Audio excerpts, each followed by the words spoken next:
Hello, all. Welcome to another episode of New Ways of Being.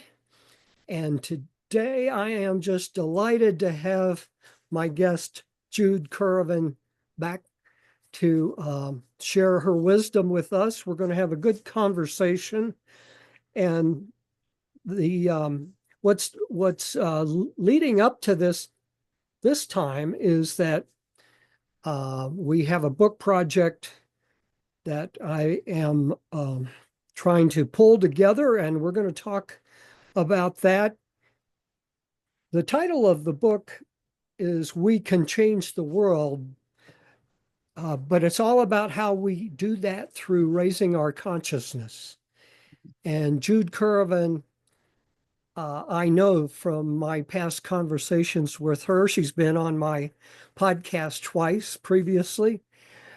She is very much into exactly that, knowing that we are part of one great consciousness in the universe and that we can evolve and raise our consciousness to make a difference in the world.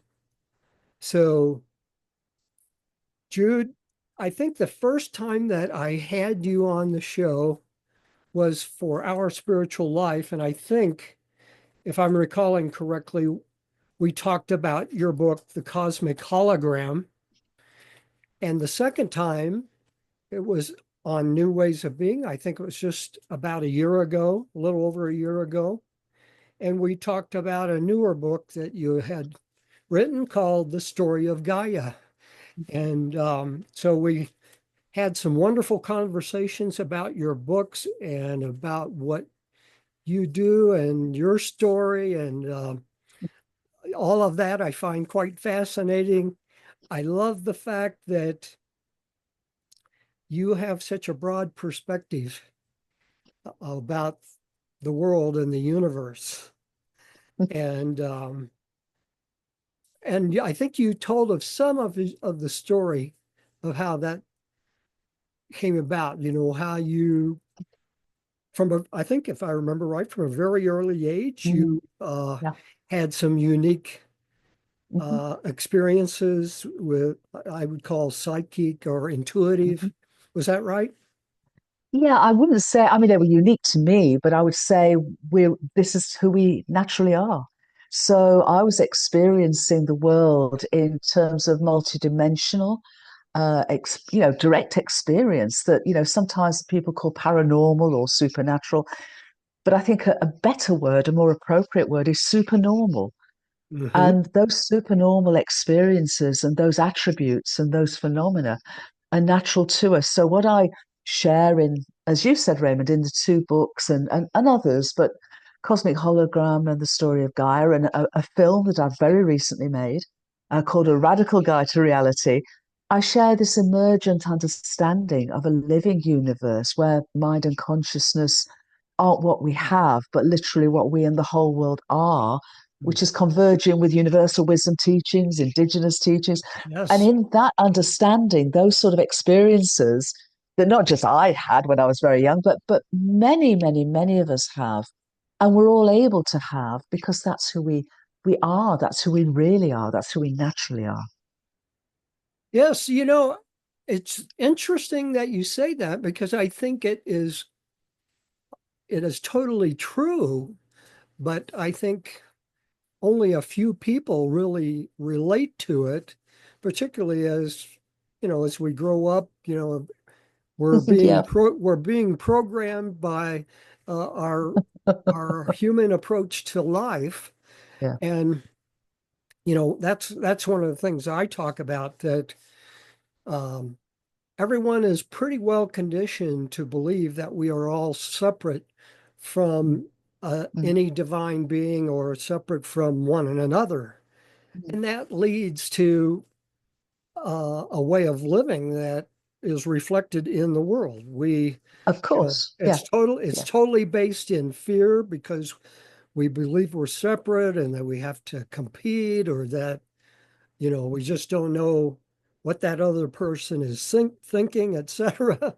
And so we grow up, if we did have intuitive feelings and instincts at an early age, we kind of get programmed out of that. So, Mm. one question that I would ask you is that you you recognize that very early on, but then you went into a very scientific uh, education path, Mm. became I don't recall now if you have a degree in physics, but you became a I cosmologist. do, I do. I have a master's degree in physics from Oxford University, specializing in cosmology and quantum physics. And then I also have a doctorate, a PhD in phenomenological archaeology, researching ancient cosmologies. So my whole life journey, not just academically, but life journey, has been one of exploring the nature of reality at the deepest level that I can access. And so for me, science was a language to help me understand or put a language to my experiences. But I would say, I'm using the term with a small m, as a mystic. My journey has been as much as a mystic as anything else. But as a cosmologist, I describe myself as being curious about the nature of reality. So that's been the ongoing journey of my life. Do you think do cosmologists maybe have a different worldview than say physicists or quantum physicists do? No, I wouldn't say necessarily that. I mean, the study of cosmology is a study of the whole universe. And the study of quantum physics tends to be the story, the exploration of the very small, the quantum scale nature of our universe. And relativity physics tends to be the exploration of the larger scale. The Mhm. point is that those two discoveries, those two areas of discovery, right at the beginning of the 20th century, were made by leading scientists who themselves, some of them were mystics. And certainly, if they weren't to begin with, some of them got to that place because they realized that what they were discovering was turning the paradigm that you just described of separation and materiality. They realized that what they were discovering did not adhere within that limited worldview. And that's people like Max Planck, who's sometimes known as the godfather of quantum physics, Albert Einstein, later David Bohm, many others. Um, and what I would suggest is that our worldview of separation of materiality isn't even 20th century science, it's 19th century science of a mechanistic universe. But Yes. it's been so powerful because it arose, or it came to its peak, as it were, and drove the Industrial Revolution. So all of the sort of ways of being that the Industrial Revolution have sort of pervaded our societies, whether it be education and healthcare or governance or our organizations, and the hierarchies and the separation and all that, are actually all based on that 19th century mechanistic worldview that's what, 150 years out of date? Right. So this maybe these are kind of loaded questions here, but They're allowed loaded I, questions. I don't know. I know that we're at a very interesting point in time in some shift that's beginning to happen in Mm. the field of sciences, science broadly, and more, up until now, up until say 20 years ago at least, the vast majority of scientists were very materialistic. Mhm, Many did mhm, not believe in God.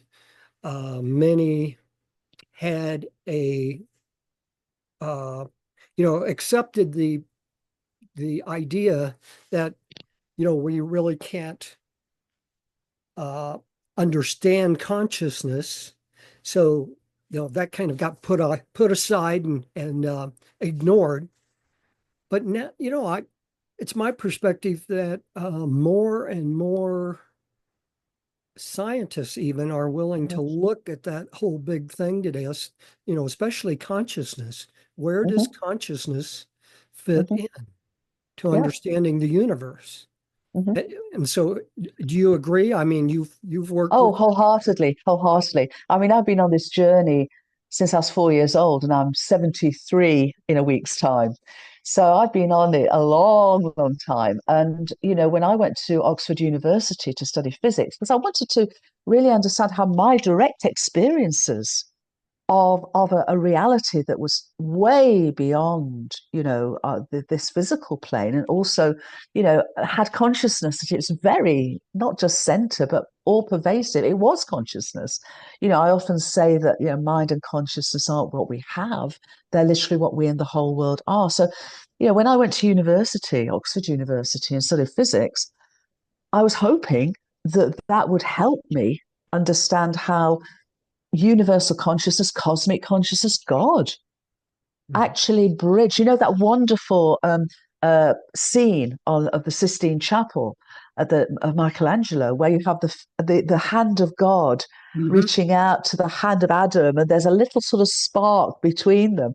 I Right. wanted to understand how that spark bridged from God to human and beyond. And of course, it's much deeper than that. But Oxford University was not able to give me any really profound insights.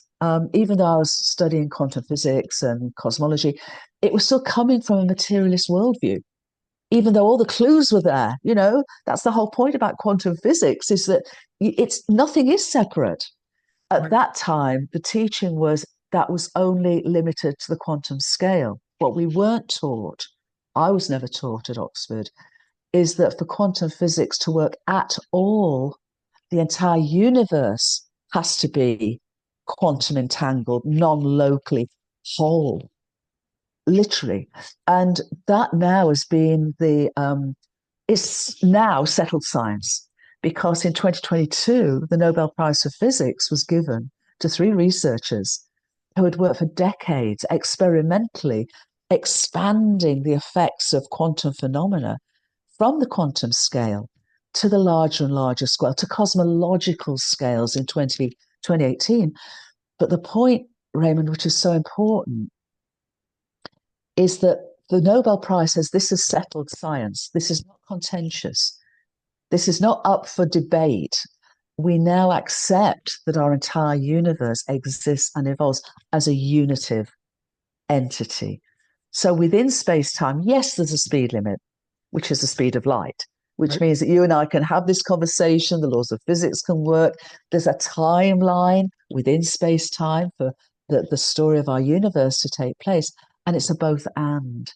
At the same point, the whole universe exists in its wholeness. And to be honest, that I think the non-acceptance of the possibility of both and has caused the apparent incompatibility of Mhm. quantum physics and relativity Yeah. until now, because it was seen as an either or in a lot of ways, and yet there was a realization that somehow it had to come together. So what's now being discovered, and what I'm writing about, and what many other scientists now are coming to the understanding at all scales of existence across many different fields of research, not just physics and cosmology, but biology and systems thinking and all of it, chemists pretty much at the leading edge. The direction of travel is all along this perspective that our universe is not a great thing, but a great thought of the cosmos, a great thought of cosmic mind, as Einstein said, and where consciousness is fundamental, universal consciousness, and then individuated at many different levels across the universe, within the universe, including within us. Yes, exactly. Well, that's so. I mean, it's good to hear that the perspective has shifted fairly Is shifting. It's shifting. Yes. it's very much a work in progress. And Thomas Kuhn wrote about paradigm shifts, and he said, or he or someone who read his work said, they progress at the speed of funerals, because when somebody spent their whole life with a particular worldview, and being trained in that and put their whole identity into that, it's hard. It's hard to make those changes. But younger scientists, as well as scientists who always had some sense of this within themselves, and perhaps at the end of their careers feel freer to say, yeah, this is what I'm feeling. Yeah, this is how I think things are. I think there's three things. People at the end of the careers being freed up, people at the start of their careers not getting hidebound into, that old way of thinking. And also the evidence. The evidence is so compelling now. And that's what I feel is really important. That this isn't just an idea or a theory. We have the evidence, it's all finding the same thing, that the appearance of our universe, it's not its deeper reality. It's real, but it's not its fundamental reality or impulse or causation. Now, so my my perspective, my understanding is um, that what is at the heart of the universe, if you will, is consciousness, and Yes, one universal consciousness. yes, And all that we see and experience in the universe arises from that one consciousness. yes. Now, I know you say it in a little different way, but um, but we, do you really understand it that same way? Or Yeah, very much so. I mean, my understanding is aligned wholly with what you're saying. I would just add a little bit to say that, the cosmos, in my experience, and I would say for all mystics of all ages, is essentially infinite and eternal. right, We talk about the ground of all being. We talk about God. right, What we understand of our universe is that it is not infinite and eternal. It is finite. And therefore, it is more a finite thought of the infinite and eternal mind of the cosmos. Yeah. Being finite, it had a finite beginning 13.8 billion years ago.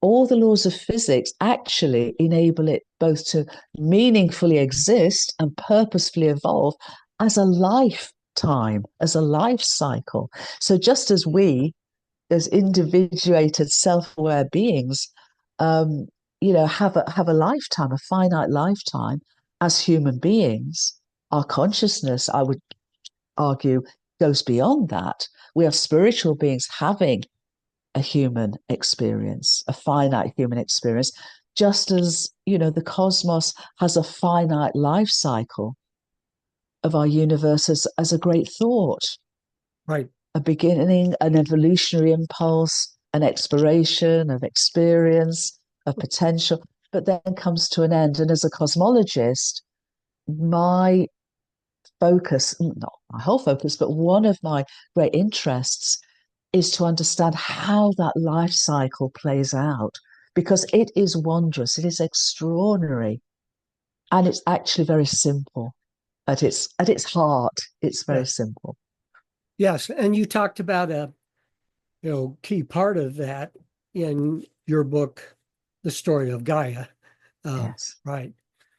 Okay, but the what I see that uh, if I say I believe that most human beings are working from the consciousness of ego, which is mental programming, if you will, um, separation and fear, and that we need to shift to what I would describe as a higher level of consciousness based Mhm, in love and unity, mhm. that, you know, lots of people would say that sounds good, sounds great, but is that real? Is that true?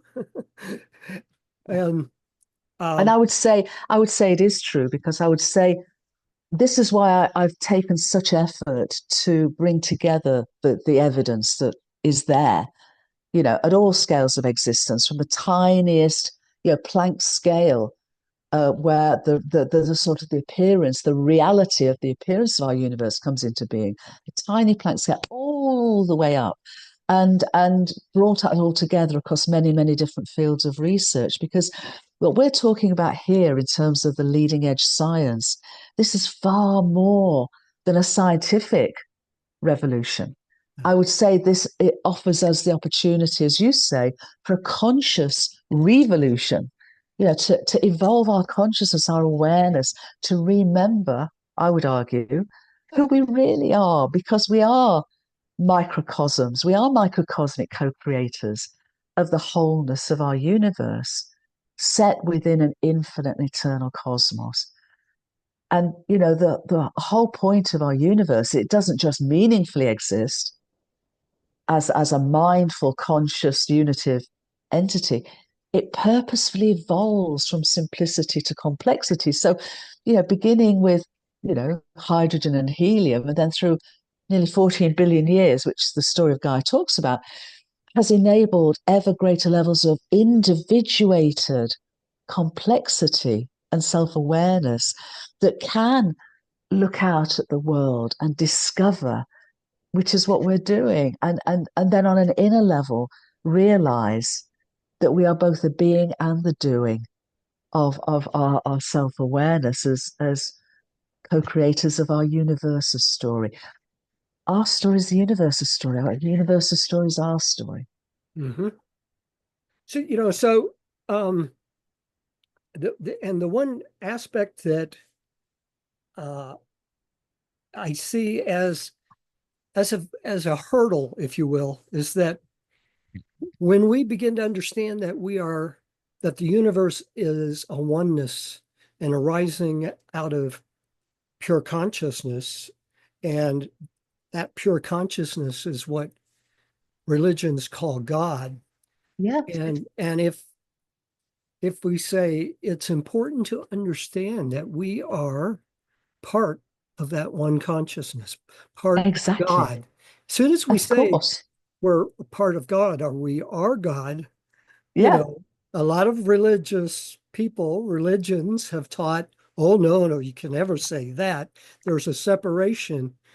And so how do we respond to that and begin and do it in a way to help people understand the truth behind it and the Well, first of value of all, yeah, absolutely. I mean, first of all, I've studied all world religions for over half a century. And when you actually look at their fundamental points and the originating teachers, they would almost all agree with what we're saying. yes, yes, And they would talk about the spark. The ancient, the universal traditions talk about the spark of the great flame or the droplet of the ocean. We're each droplets of God's ocean. We're each sparks of God's flame in that sense, whatever name we apply. And we can go beyond religions and we can just say, I think often the language is so loaded. We have such luggage that we've journeyed with. right? So I'm finding more and more that people tend to be more comfortable with consciousness Hmm. and awareness, but so vital that we set our individuated consciousness within the universal consciousness. Right. Yeah. Yes. That's a different language, but it's the same understanding of we are sparks of the great flame. Yeah. So Yes. I think that's so key. I think the other thing that can sort of, one way or another, is even the term spirituality. Because what we're realizing, of course, is I say of course, but what is being realized is that the appearance of our manifest universe is incredibly ephemeral in the sense that when we dig down deep, deep, deep, our universe, its appearance, its matter energy is something like 99.99999999999% nothingness.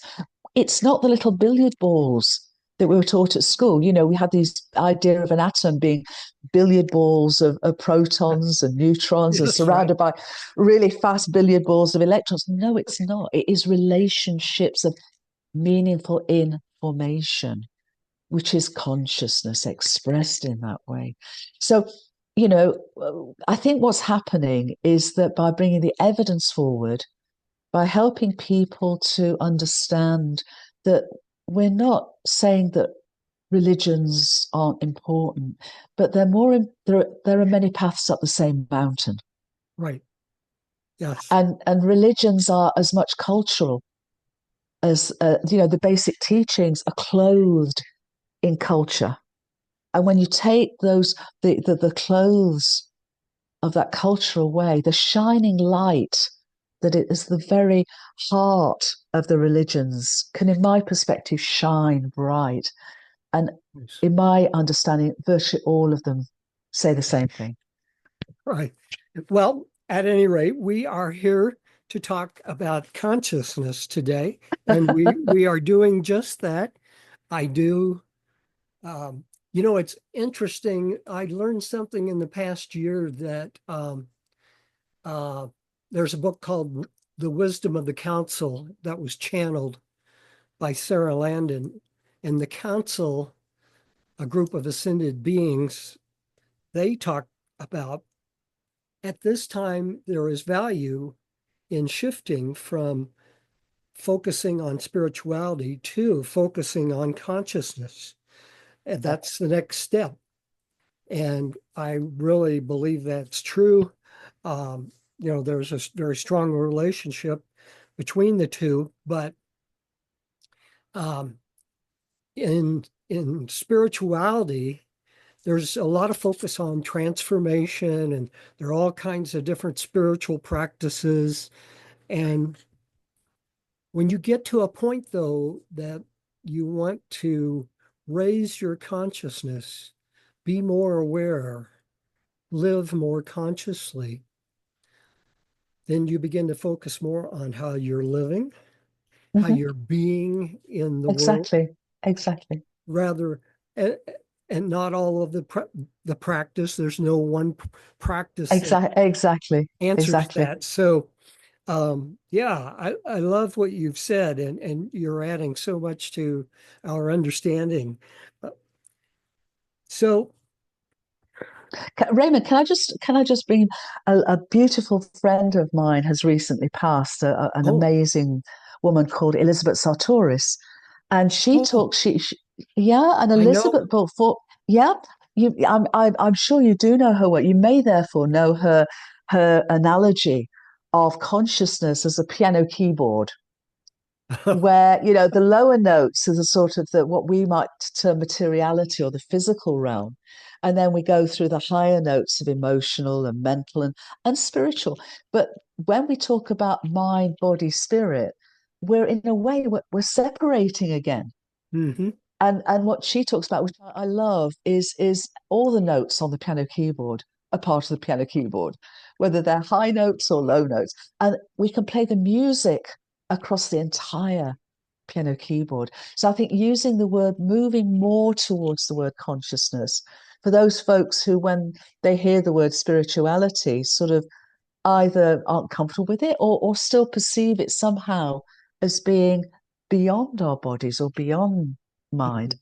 Yeah, I just feel it's really helpful for us to move into that perspective that we're all part of the piano. Everything, all of it is part of the piano keyboard. Yes, all right. Always looking for new analogies. That's a good one. I hadn't heard that one before. I've read a book by Elizabeth, but I've forgotten what book that was. It's quite a long time ago. And She wrote something called The Dance of Gaia, and but she's written a lot. I mean, her work is extraordinary and seminal. And she was an evolutionary biologist. So, I've had the great joy of being friends with Elizabeth, but also learning a lot from her in terms of evolutionary biology. And it's a subject that I'm very deeply immersed in because, as you say, read the story of Gaia.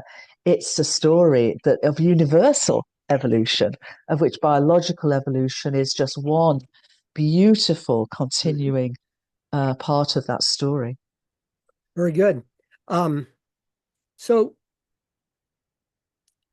I've, I've, I have some notes that I wanted to talk Sure. about, and but and you've answered quite a few of them already, actually. Um, Do you, well, let me shift here to something. You are a co-founder of an organization called Whole World View, right? No. No, founder? I'm teasing you.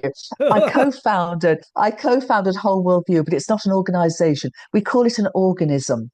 Oh, okay. Takes on a life of its own. Indeed. Exactly right. Well, so no, my question that I wanted to ask is, so when you talk about these kind of ideas, Mhm. and I think you do that in front of different kinds of audiences. But do Many you different. do you talk today about the scientific perspective of consciousness? Oh yeah, all the time. All the time. I write about it, I speak about it, and I speak about it in public venues, such as podcasts or conferences or whatever. But I also am doing a lot of work, as it were, behind the scenes with change makers who are looking to serve transformational change on global scales. So a number of organizations, everybody from leading edge economists and educators to those involved in governance and peace and security.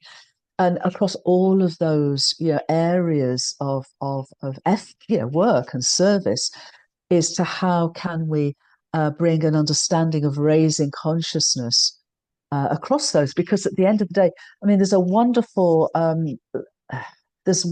work that was done some while ago, but it is still absolutely key, I would suggest, by Donella Meadows. And she talks about the ways of interventions and how you can really change things. And, there's things like goals and this, that, and the other, but at the head, at the top, is changing worldview.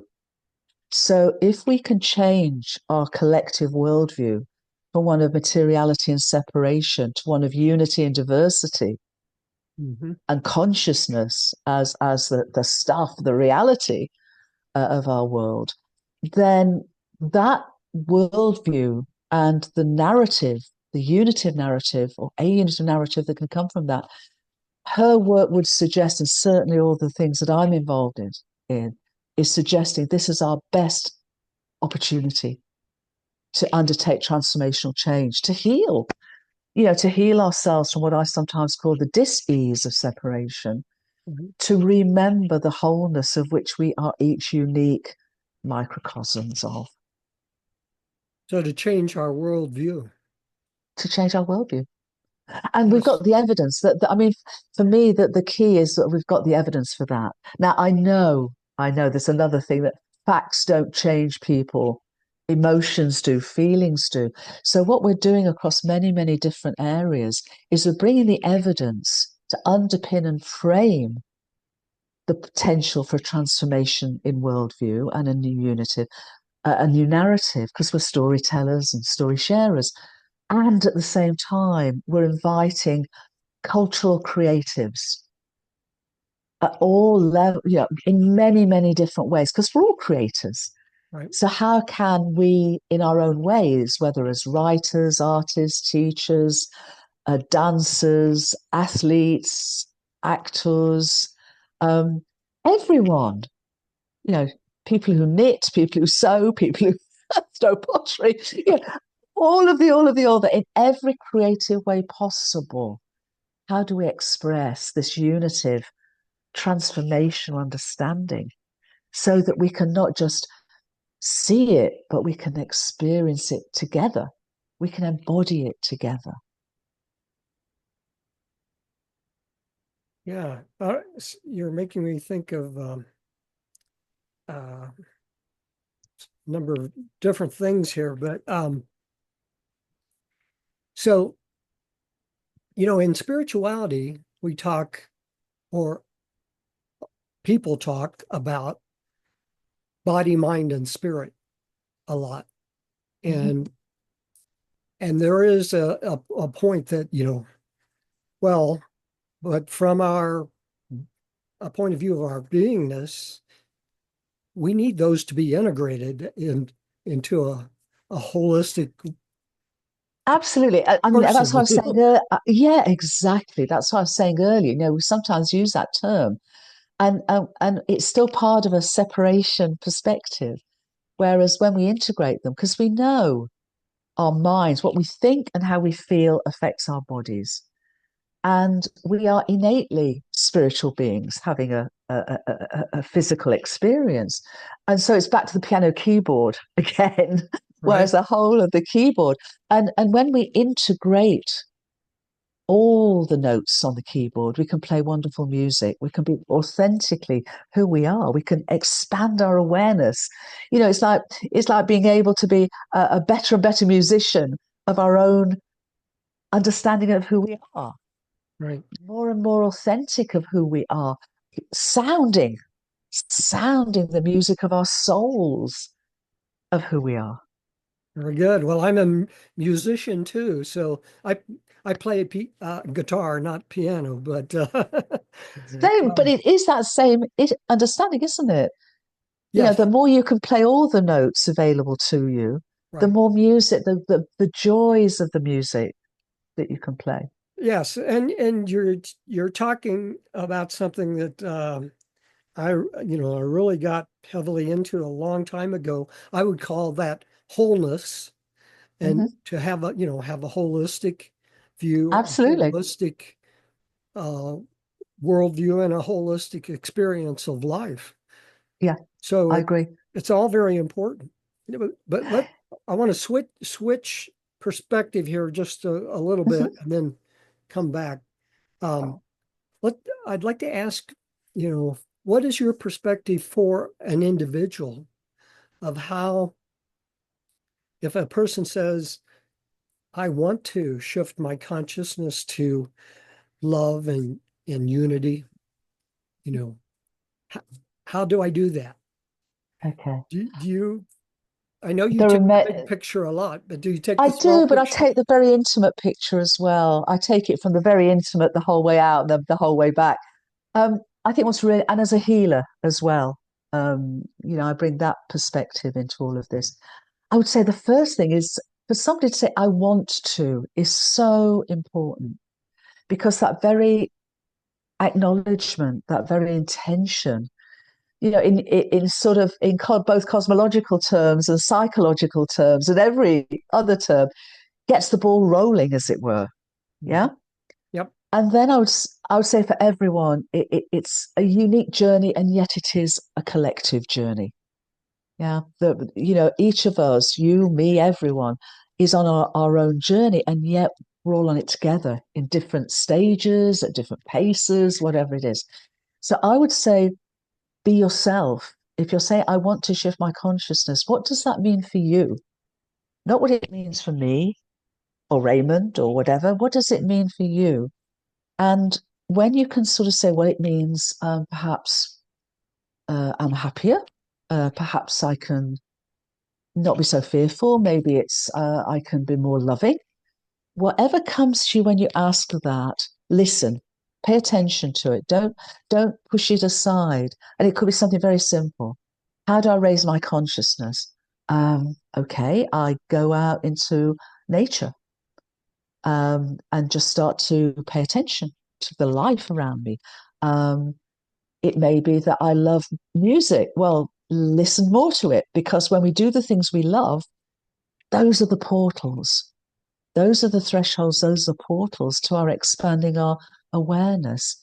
It may be that you might want to take up yoga or some form of tradition that melds the physical, the emotional, the mental, the spiritual, Mhm. the whole Mhm. keyboard. Mhm. But whichever way in, I would say, for me at any rate, it's how does it make you feel? Because if it makes you feel happier, if it makes you feel more at peace, if it makes you feel more content, that there's ways. It's very then that's opening your awareness naturally. Because when we are in fear, we shrink. When we love, we expand. Right. So it's on that journey. And it's, as I say, and it's step by step.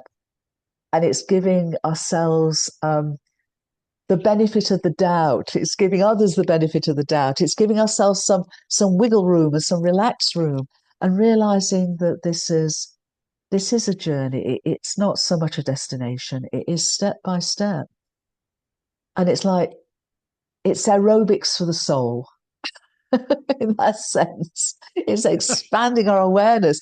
And that expansion is about joy, is about love. Um, because I would say that our entire universe is a living and loving universe.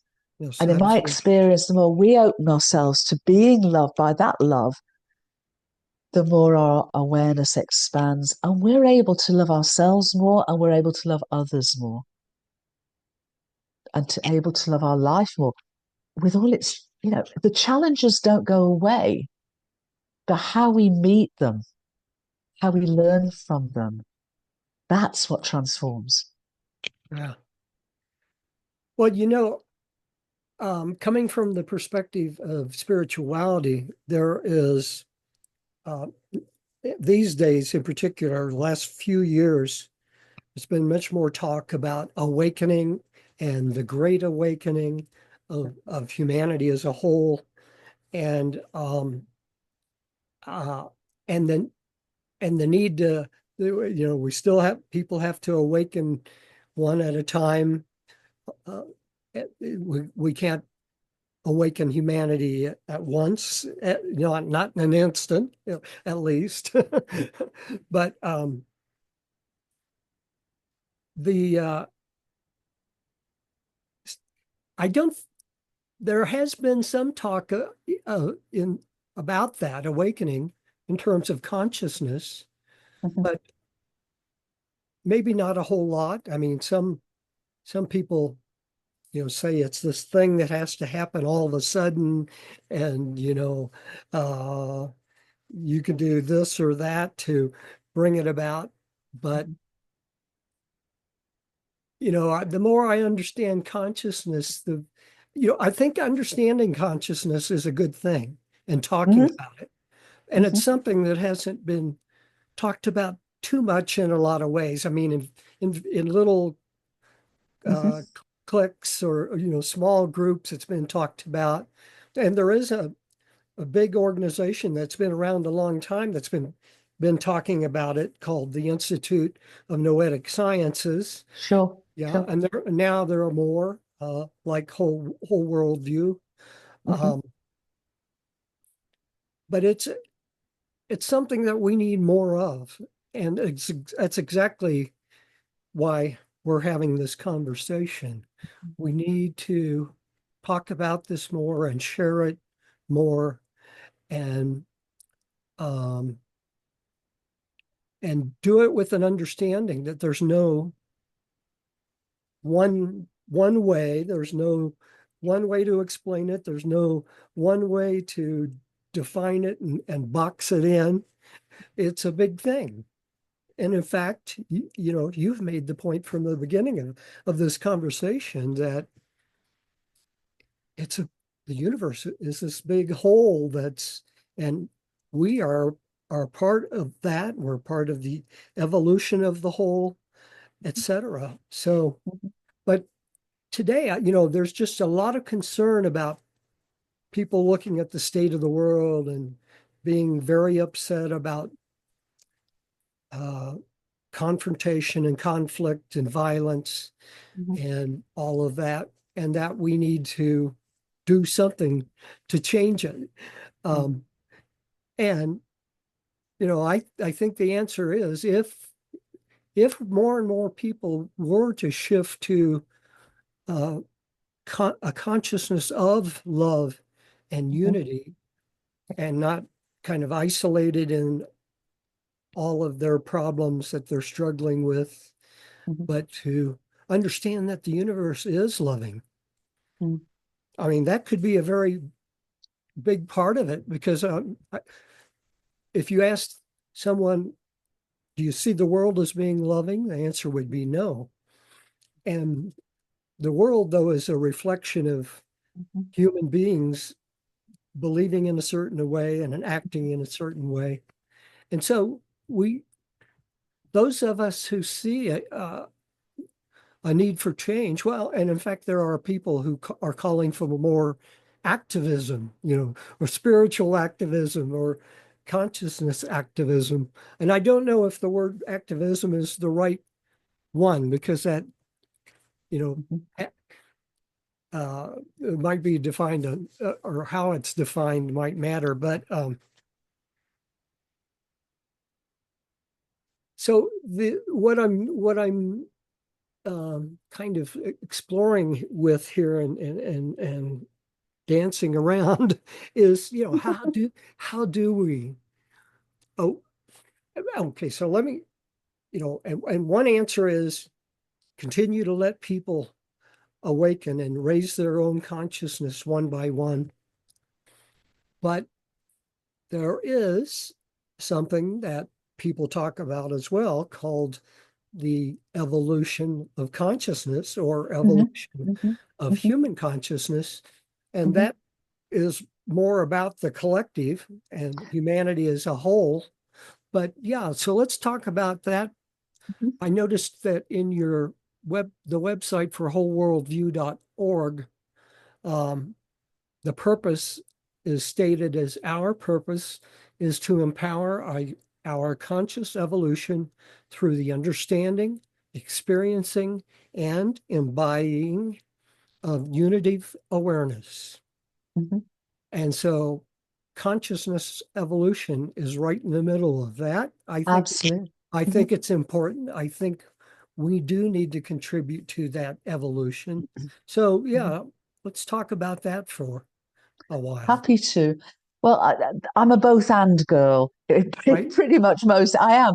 Whenever I see an either or, I go, maybe something's missing here. So I would respond to all that you've said so beautifully, is that I would see the awakening as a both and. It's both individual and it's collective.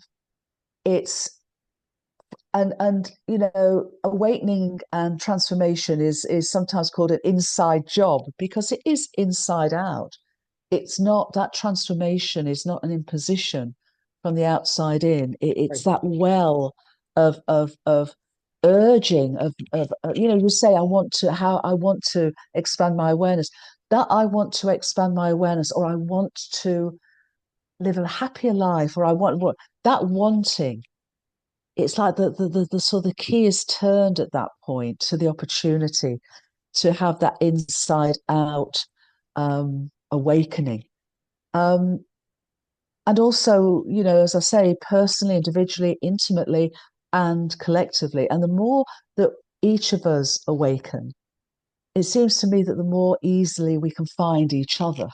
Right. And there's a lot of finding each other at the moment going on around the world, a lot of linking up and lifting up with folks that are awakening. And therefore, when we do that, we can help each other because it's like we're on a journey and we're all on it together, actually, whether we know it or not. So, how do we help both ourselves and each other in the mutuality of that journey? So, that is what I feel is happening. I feel that it is a conscious evolution of our species. And for me, as a cosmologist, as an evolutionary cosmologist, I would say that the evolutionary impulse of our universe, of our entire universe, and our planetary home is flowing through our psyche at the moment. Because when we go back to the fundamental, that mind and consciousness aren't something we have, they're what we and the whole world are.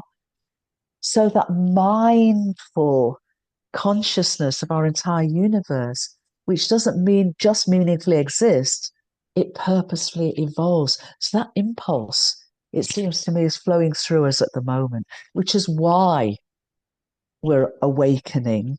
And of course, there's so many more levels to that in the sense that our worldview of separation has got to the point where it's unsustainable. Our whole world around us is breaking down Yes. If we stick with that misunderstanding and we stick with a worldview of separation of materiality, our world is breaking down because it cannot sustain that worldview and Right. the behaviors that come from it anymore. And Right. so, in a way, it's both the push of that and the pull of the potential. It's a push of the unsustainability meeting the pull of the evolutionary potential, it seems to me. And that's why it's happening now, how it's happening now. Um, and, when we see things like conflict, of course, the remaining conflicts, they're like the proxies of that part of us that is not yet healed, that is not yet remembered that we are part of the whole. Yeah. And Right. so when we see that, we have a choice. Do we keep in separation mentality and say they are wrong or this they should do something or they are wrong? If we keep with the us and them, we still perpetuate that what I call the illusion of separation and the disease of separation. So for me, whatever our hearts call us to, whatever our will calls us to, yes. And I invite folks to do it from a perspective of unity and diversity, not separation, that realizes that we can be discerning and say, that is painful, that is hurtful, that is inappropriate, that is cruel, that is unnecessary, that is not serving life. So how do we make choices, which our planetary home does all the time? How do we progressively bring our choices into and behaviors into those that serve the good of the whole and serve the good of all life? Very good. I love the way you expressed all that. And I love you used a term there that I really like. I don't think I'd heard that before. Unitive diversity. Well, unity in diversity. Oh, So it's like the wholeness. Yeah, but it's lovely. I love how you say it. But often we'll describe it as unity in diversity because unity is not uniformity. right, I mean, exactly. yeah, it's radical diversity. And the other thing I would even add to that is when we understand that we're all part of this wholeness of our entire universe and its wholeness, we are unique expressions of that diversity, that we belong. We don't Yes. have to ask, we don't have to knock at the window and say, can we be let in? We belong. And just our universe has innate meaning and evolutionary purpose. We do too. How could we not? And finally, we're inseparable from each other and the whole world. And so, how do we bring, you as a musician, how do we bring all of our gifts? Because together, going back to another musical analogy, we're all notes of this cosmic symphony. So, Hmm. how do we bring together to sing and to sound the most beautiful evolutionary and emergent music that we can? How do we? And I think we're doing it. Wake up to become co evolutionary partners of our beloved planetary home, Gaia, and our entire universe. And I think we're doing it where it's happening. And maybe you and I and many, many others can sing this from the highest hilltops and wherever we can and just invite people to join this incredible journey of remembering this amazing opportunity that awaits us as and when we do wake up. Yes. I like that. Invite people to enjoy to join what is happening is uh, exactly what the book is about because it makes a very strong statement. I hope we can change the world. And how do we do that? It's not one person who's going to do it. It's we invite all people to We invite everyone. join in. Everyone's welcome to this party. Yes. They belong. They don't even need an invitation from us because the universe is inviting them because of who they are. The very nature of their being Yes. is the invitation. You made a point that I think is important that I've heard before but hadn't thought about it lately, and that was that the universe purposefully evolves. Absolutely. And I certainly believe that. I think it is true. And so when we talk about this, so few people understand the holistic nature of the universe and life. And, it's almost like an equation, the universe equals life and Yeah, equals yeah, consciousness, you know, yeah. uh, Yeah. it's all, And life as a living universe, not just as yes. biological organisms, but literally as a living, loving, evolving wholeness of which we are a part. What an amazing realization when we do realize that what I call the big breath of our universe Ah, yes. breathes through our little breaths in every moment. When we breathe in, we're literally breathing in that life and love of our universe through us. So, when somebody says, what can I do? Even consciously aware of that. And then when we breathe out, breathe, combine our purpose and meaning with that of the entire universe. This is so intimate for us to breathe our love and our life and our service to evolution out into the world in whatever way we feel called to, whatever way makes our hearts sing. Yes. You know, uh, this conversation's been delightful. You've said so many uh, valuable things. It's clear you've thought about this at a very deep level and have really lived it. And that's such a wonderful thing to see. You have mentioned healing several times, and I think that's an important part of it. It made me think of Jean Houston one time in a webinar of hers that I attended. She had she said the word holding, and I love I reacted to that. I've never heard anyone say that before and turn it into, it's not just a healing of the individual, it's the healing of the whole. And it. it is a holistic process as well. All Yeah. right. This has been wonderful. Any final words that you'd like to add? Well, first of all, Jean is a beloved friend and an amazing teacher. And I sometimes talk about well-being. I talk about whole being, which really is that. And it's a whole being for each of us, and it's a whole being of us coming together to as we've talked about, today, in going forward together. So I'm happy, very appreciative of our conversation today and what I think what we've been inviting people into is to live in love, to live in love. Well, I agree totally. I believe the universe is loving. I know it is loving. I experience it as loving. Yeah, And um,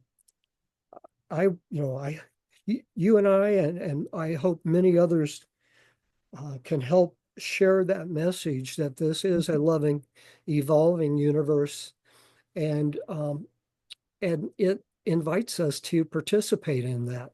Absolutely. That's so important. That's such a key point, Raymond, that our universe is inviting us to participate. That is the awakening, isn't it? To consciously participate as a co-evolutionary partner in its ongoing evolutionary impulse and potential. That what an Absolutely. incredible invitation. Jude, thank you for being here and being a part of this conversation. Uh, you contribute so much in what you do, and certainly in sharing your uh, perspective and your wisdom in a conversation like this. So we will keep these conversations going, hopefully. Thank you again Happy for to. being here today. You have a wonderful rest of your day, Thank you. and uh, as I say to my audience, have a great day and a great life. I love Thank, it. Thank thank you you. so much, and lots of love to you. And thank you again. Thank you, Raymond. Love to you.